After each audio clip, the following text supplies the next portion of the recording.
जी friends, आप देख रहे यूट्यूब चैनल वॉइस ऑफ कैनी और मैं सफदर खान कैनी। अच्छा फ्रेंड, फार्मास्यूटिकल इंडस्ट्रीज में डॉक्यूमेंट क्या है बेसिकली, और डॉक्यूमेंट की इम्पोर्टेंस क्या है। थर्ड, डॉक्यूमेंट को कंट्रोल किस तरह करते हैं और कंट्रोल की रिक्वायरमेंट क्यों आती है। फार्मास्यूटिकल इंडस्ट्री के हवाले से बात करेंगे। आज की वीडियो का फोकस डॉक्यूमेंट है, इस हवाले से आज डिस्कस करेंगे और इसके इंपॉर्टेंस पॉइंट्स को हम देखेंगे। तो बात करते हैं, वीडियो को आगे लेके चलते हैं, बात करेंगे डॉक्यूमेंट के हवाले से। देखिए, फार्मा इंडस्ट्री के अंदर कहीं पे भी आप जॉब करते हैं, कोई भी आपका डिपार्टमेंट है, विदाउट डॉक्यूमेंट कोई भी एक्टिविटी आपको अलाउ नहीं होती है। जीएमपी की, सीजीएमपी की, CFR 21 की, गाइडलाइन की और ड्रैप की मैंडेटरी रिक्वायरमेंट है। डॉक्यूमेंट बेसिकली है क्या? डॉक्यूमेंट एक ऐसा रिटर्न एविडेंस है जो ये शो कर रहा होता है और बता रहा होता है कि कोई भी एक्टिविटी जो है आपने किस तरह परफॉर्म की और किस डेट पे परफॉर्म की और किसने परफॉर्म की।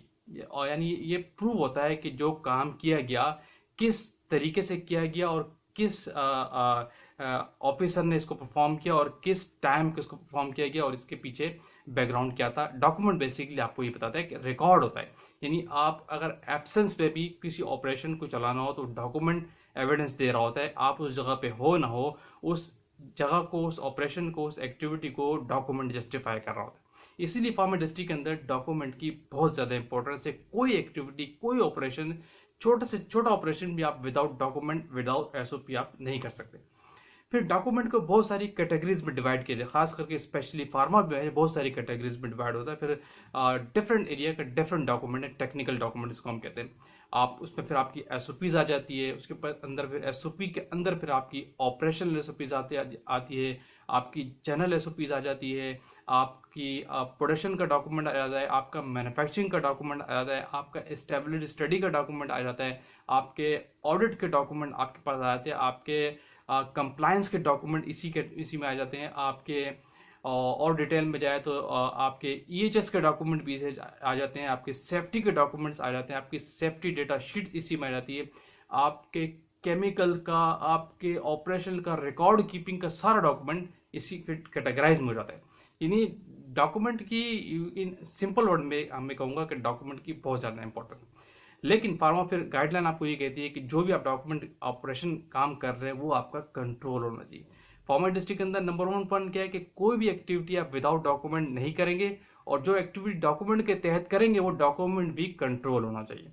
क्योंकि विदाउट डॉक्यूमेंट एक रिस्क होता है ऑपरेशन के लिए, ऑफिसर के लिए और इंडस्ट्री के लिए इटसेल्फ। अगर आपको कोई डॉक्यूमेंट कंट्रोल नहीं है तो बहुत बड़ा रिस्क अपने साथ लिया होता है। इन सारी चीज़ों के लिए बहुत बड़ा फैक्टर है अगर डॉक्यूमेंट आपका कंट्रोल नहीं। इसीलिए गाइडलाइन और बेस्ट प्रैक्टिसेस और मैंडेटरी ड्रैप की रिक्वायरमेंट भी ये होती है कि आपका डॉक्यूमेंट कंट्रोल होना चाहिए। कंट्रोल का एक बाकायदा एक प्रोसेस है। अब हम ये डिस्कस करते हैं कि डॉक्यूमेंट को आप कंट्रोल किस तरह करते हैं। देखिए, कोई भी जो डॉक्यूमेंट फार्मा इंडस्ट्री में, मैंने कहा कि इनको कैटेगरीज में, अगर एसओपी का डॉक्यूमेंट है, जनरल एसओपीज है, किसी भी प्रोडक्शन का, मैन्युफैक्चरिंग का डॉक्यूमेंट या कोई प्रोटोकॉल आपके पास, उसका एक बाकायदा एक प्रोसेस होता है। डॉक्यूमेंट को ऑथोराइज करने का जो डिपार्टमेंटल राइट्स होता है वो क्वालिटी एश्योरेंस डिपार्टमेंट के पास होता है। ये डिपार्टमेंटल वाइज सारे काम होते हैं। अब किसी भी, मैं जनरल एसओपी के लिहाज से बात करूँ तो किसी भी डिपार्टमेंट की एसओपी है, सबसे पहले उस एसओपी का जो राइटर होता है उसका उसके ऊपर नाम होता है कि इस एसओपी को लिखा किसने। ठीक है, नंबर 1। जो एसओपी बनाने की बात करूँ, जो एसओपी एक डॉक्यूमेंट ही है, उसको रिटर्न किसने किया वो उसके ऊपर मेंशन होना चाहिए, और उसको चेक किसने किया वो उसके ऊपर मेंशन होना चाहिए, किस डेट को इसको रिटर्न में लाया गया वो उसके ऊपर मेंशन होना चाहिए, और इस डॉक्यूमेंट का वर्जन नंबर क्या है वो उसके ऊपर मेंशन होना चाहिए, इस डॉक्यूमेंट को सुपरसीड नंबर क्या है वो भी मेंशन होना चाहिए। मैं आपको बता दूंगा कि सुपरसीड नंबर क्या होता है, और इस डॉक्यूमेंट की रिवीजन डेट क्या है वो भी मेंशन होना चाहिए, और इस डॉक्यूमेंट को किन किन लोगों ने सिग्नेचर किए, साइन किए, ऑथोराइज किए, उन सब की डेट और सिग्नेचर उसके अंदर होने चाहिए। ये होता है डॉक्यूमेंट का बेसिकली कंट्रोल का प्रोसेस। इसके लिए तरीकाकार है कि एक जो डॉक्यूमेंट राइट करता है, फिर उसके बाद सीनियर के पास जाता है, उसको काउंटर करता है, चेक करता है, फिर उसके बाद उसके डिपार्टमेंट हेड के पास जाता है, वो उसको साइन करते हैं। जो मैंने नॉमिनीज आपको बताया नेम कि किन किन लोगों के उसके अंदर साइन होते हैं, वो सब लोगों के उस डॉक्यूमेंट के अंदर साइन विद डेट होते हैं। उसके बाद फिर आपका डॉक्यूमेंट इन सारे प्रोसेस से गुजर के, लोगों के काउंटर होने के बाद, चेक होने के बाद आपका डॉक्यूमेंट कंट्रोल होता है। ठीक है, कंट्रोल का एक प्रोसेस है। ये कंट्रोल डॉक्यूमेंट की इंपॉर्टेंस क्यों है, उसकी वजह ये कि देखिए जो भी कंट्रोल डॉक्यूमेंट होता है वो चेक होता है, उसमें जो भी डेटा होता है वो ऑथेंटिक डेटा होता है, क्योंकि डॉक्यूमेंट का सपोर्टेड होना चाहिए, रेफरेंसेस वाइज होना चाहिए। डॉक्यूमेंट में कोई भी आप ऑपरेशन दे रहे हो रेफरेंस आपने भी शो करने होते हैं। सुपरसीड की बात कर दो तो वो बेसिकली सुपरसीड ही होता है अगर आपने एक डॉक्यूमेंट बनाया है ऑलरेडी, उसमें आप रिवीजन डेट ला रहे हैं, तो जो आप नेक्स्ट डॉक्यूमेंट जो बनाएंगे, जो जो आप लेके आएंगे, वो सुपरसीड कहलाता है, जो आपने पहले वाले डॉक्यूमेंट को चेंज करके अमेंडमेंट करके या उसकी रिवीजन डेट आनी चाहिए।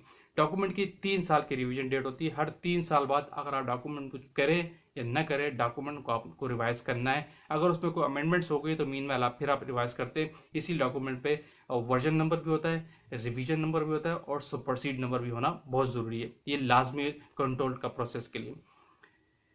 ठीक है, जिसने डॉक्यूमेंट लिखा वो उसके बाद कौन चेक करता है, उसके पास जाता है, डिपार्टमेंट हेड के पास जाता है, फिर प्लांट हेड है उसमें नॉमिनेटेड, अगर टेक्निकल डॉक्यूमेंट उस लिहाज से तो प्लांट हेड के पास भी जाता है। इन दी एंड आपके प्लांट के जो डायरेक्टर है उनके पास भी जाता है, जो इसको एग्रीड करते हैं, चेक करते हैं, फिर फाइनल में जो क्वालिटी डिपार्टमेंट के हेड होते हैं उसको ऑथराइज करके साइन करके फिर इसको कंट्रोल करते हैं।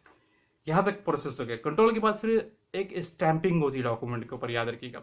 जब भी कंट्रोल इन सारे लोगों के सिग्नेचर हो जाते हैं, फिर डॉक्यूमेंट के ऊपर कंट्रोल की स्टैंप होती है। कंट्रोल की स्टैंप के 2 तरीके, या तो आप स्टैंप से डॉक्यूमेंट को कंट्रोल करते हैं या फिर आपके पास पंचिंग सिस्टम होता है। ठीक है, अब ये पंचिंग सिस्टम भी कंट्रोल करता है और स्टैंप भी कंट्रोल करती है, रेड कलर की क्वालिटी एश्योरेंस डिपार्टमेंट की तरफ से। ठीक है, उस पर कंट्रोल की स्टैंप आ जाती है। ये कंट्रोल की स्टैम्प और पंचिंग सिस्टम लॉक एंड की में होना चाहिए, और बेस्ट प्रैक्टिस ये है कि जो अथोराइज लोग होते हैं उनके पास होता है, हर किसी के पास अवेलेबिलिटी इसकी नहीं होती है। ये राइट उन्हीं के पास होता है जो इसको अथोराइज करते हैं, स्पेशली ये जाता है क्वालिटी एश्योरेंस के बाद। ठीक, ये सारा प्रोसेस है कंट्रोल का। फिर इन दी एंड डॉक्यूमेंट जो कंट्रोलिंग का आपका जो बंच बनता है, जो आपका एसओपी बनता है, उसके इन दी एंड में डिस्ट्रीब्यूशन लिस्ट लाजमी मेंशन होती है।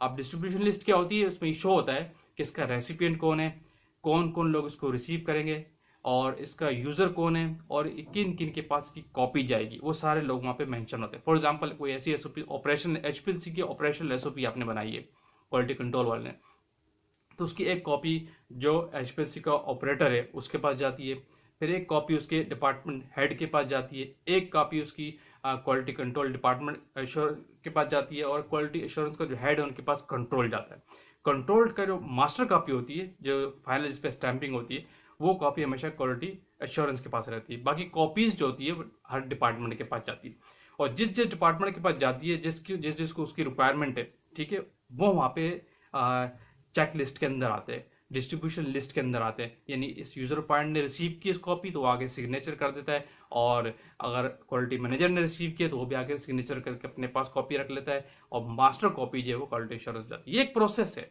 ये एक प्रोसेस है डॉक्यूमेंट को कंट्रोल करने का। इसीलिए डॉक्यूमेंट की बहुत इंपॉर्टेंस है। विदाउट एक्टिव कोई ऑपरेशन डॉक्यूमेंट के बगैर आप नहीं करते, ना ही आपको अलाउ होता है। अगर आपका डॉक्यूमेंट कंट्रोल नहीं है तो बहुत बड़ा रिस्क है। मैंने कहा क्यों, उसके पास कोई भी डेटा, उसकी जो भी लिखा वो ऑथेंटिक नहीं होता है, उसमें लोग चेंज कर देते हैं, कुछ भी कर देते हैं, नहीं पता आपने किस रेफरेंस से लिया, नहीं पता उसको किसने काउंटर किया, नहीं पता उसके किस किस लोगों ने उसको चेक किया। इसलिए अनकंट्रोल्ड डॉक्यूमेंट बहुत बड़ा रिस्क होता है उस ऑपरेशन, उस ऑफिसर और उस इंडस्ट्री के लिए इटसेल्फ। इसलिए डॉक्यूमेंट कंट्रोल किया जाता है ताकि ये सारे रिस्क फैक्टर मिनिमाइज की जाए। जब आपका डॉक्यूमेंट कंट्रोल हो जाता है कोई भी ऑपरेशन का, तो आप कंपनी के लिए रिस्क मिनिमाइज कर देते हैं, और यानी आपका ऑपरेशन एक बेस्ट वे में जाता है। क्लियर? तो थोड़ी सी आज डिस्कशन ये थी कि बेसिकली फार्मास्यूटिकल इंडस्ट्री में डॉक्यूमेंट है क्या, उसकी इंपॉर्टेंस क्या थी, और किस किस तरह के डॉक्यूमेंट होते हैं। अगर फर्दर डिटेल में जाएंगे तो डॉक्यूमेंट और बहुत से कैटेगरीज में आ जाते हैं, उसको किसी और वीडियो में डिस्कस कर सकते हैं, बहुत बड़ी वीडियो हो जाएगी। जस्ट फोकस आज ये था कि डॉक्यूमेंट बेसिकली क्या है और उसको किस तरह कंट्रोल करते हैं, कंट्रोल का प्रोसेस क्या है। होपफुली इट मेक सेंस कि आपको क्लियर हो गया होगा कि डॉक्यूमेंट बेसिकली क्या होता है। इसको यहाँ क्लोज करते हैं वीडियो को इस टेक्निकल पॉइंट के साथ। आएंगे किसी और टेक्निकल डेटा के साथ, किसी और टेक्निकल डिस्कशन के साथ। उस वक्त तक के लिए इजाजत। जो लोग चैनल पर न्यू थे सब्सक्राइब लाजमी कर दीजिए ताकि इस तरह की वीडियोस आप तक पहुंचती रहे। Thank you for watching. अल्लाह हाफिज़।